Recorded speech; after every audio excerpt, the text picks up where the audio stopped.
Jai Hind students, how are you? I hope you all are fine. So today I am going to discuss the remaining topics of the chapter 2, People as Resource. So first is that classification of economic activities. It is of three types. So in this economic activity there are three sectors: primary sector, secondary sector and tertiary sector.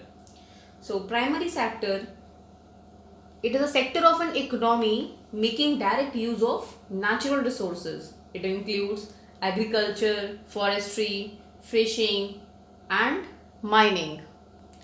In this sector, raw materials produced. The other name of primary sector is agriculture sector. Second one is secondary sector, in which raw material transform into finished products. The raw material that is produced in the primary sector, that is used now in secondary sector for transforming into useful products. For example, if we need sugar, so sugar is an example that sugar is made up of that sugar cane. Sugar cane is an example of primary sector, and in secondary sector, with the help of processing, it convert into the sugar. Secondary sector is also known as manufacturing sector. Third one is tertiary sector. It is the segment of the economy that provides services to its consumers, like transportation, education, banking, insurance, etc. For example, like we take the example of sugarcane. Sugarcane is the example of primary sector. Now with the help of secondary sector it convert into the sugar. Now with the help of tertiary sector, with the help of the transport system, now it reaches to the market. These three sectors are interdependent on each other, and tertiary sector is also known as service sector. So there are three sectors. First sector produce raw material. Second sector with the help of processing convert into the useful product. And in third sector with the help of transport, with the help of banking, insurance, these are the examples of tertiary sectors. Now the next we'll discuss about the economic activities. The activities which result in the production of goods and services. These activities add value to the national income and are called economic activities. These are of two types. One is market activities and second is non-market activities. Economic activities are also called market activities. It involves remuneration to anyone who performs activity performed for pay or profit, means for any profit purpose. It includes production of goods or services, including government service also.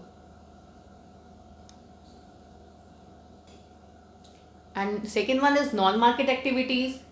It is considered for production of goods and services for self-consumption. It is not an economic activity. Market activity is economic activity because it is in which we get income, in which we get that pay for anything, the work done for the profit purpose. But in non-market activities, it is not an economic activity.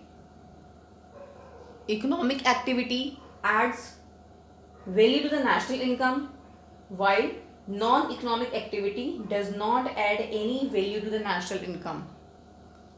I will explain this with the help of an example. For example, there is a doctor and the doctor treat his patients. So for that treatment, he charge fees also and take amount for medicine also. Means he gets something in the form of money.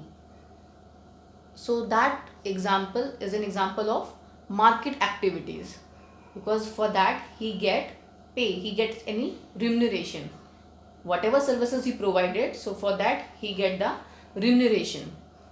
Now second thing is that if the same doctor treats his own son, so he will not take any fees from him, he will not charge anything for that medicines, he will give that free treatment to his son. So it is not an economic activity. Means now here the work is done for the self-consumption. That's why second thing is an example of non-market activity. I hope it is clear to you. Now, the quality of population. It depends upon the literacy rate, health of a person, indicated by life expectancy and skill formation by the people of the country. The quality of the population decides the growth rate of the country. Illiterate and unhealthy population are the liability for the country, and literate and healthy population are an asset. If any person is educated and healthy also, it become an asset for the country. But if a person is not educated or ill also, it become the liability for the country. There are two factors of quality of population. One is education and second is health. Education played a very important role in the formation of a society or in the formation of a developed country. Education, it is a process of learning for acquisition of knowledge. It is an important input for the growth of a person. Development of a country is dependent on literacy rate. When a person is educated, then a family can be educated, and after that society can be educated, and hence literacy rate of the country can increase. Investment in human resource can give high rates of return in the future. A child with investment made on his or her education and health can give a high return in the future in the form of higher earnings and greater contribution to the society. Educated parents invest more heavily on the education of their child. This is because they have realized the importance of education for themselves. So that's why education played a very important role in the formation of society. Illiterate and unhealthy population is a liability for the economy, whereas literate and healthy population is an asset. Now the second one is health.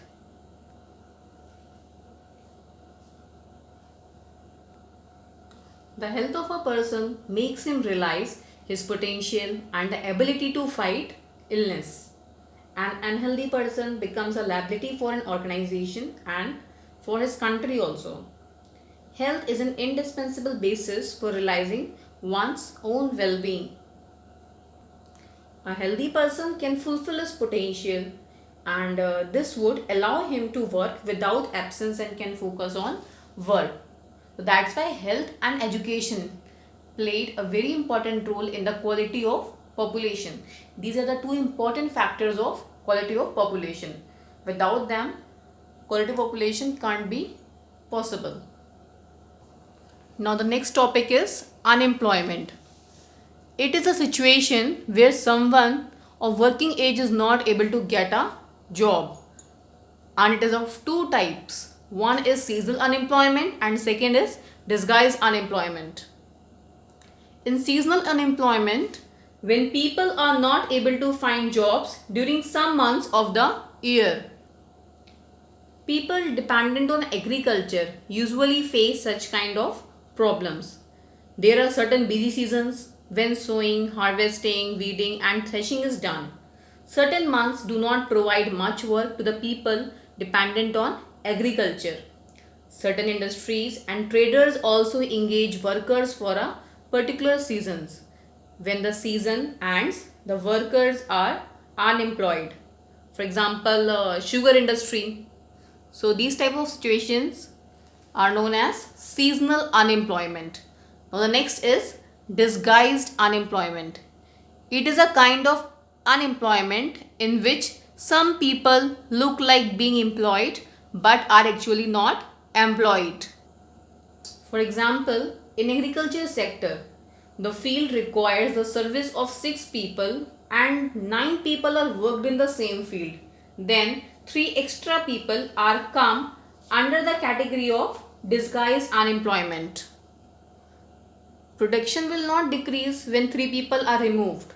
So these kind of situations are known as disguised unemployment. In India, unemployment can be divided in rural and urban areas. Rural unemployment includes seasonal and disguised unemployment, while urban unemployment include educated unemployment.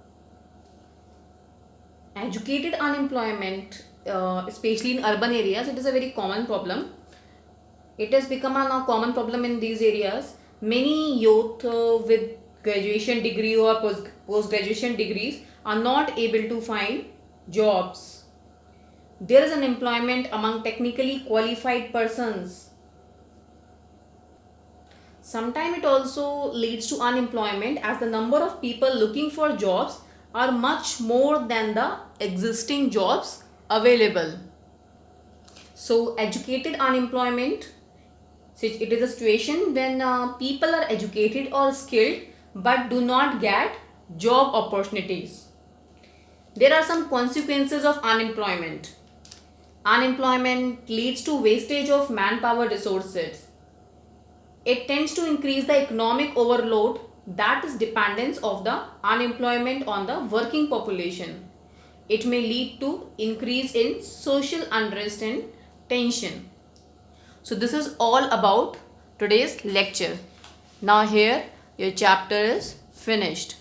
So now you have to prepare notes on the basis of today's lecture. Read the chapter carefully in your book. If you find any doubt, if you're having any problem, you can call me. So prepare your notes properly in your fair notebook and take care. Stay at home. Bye.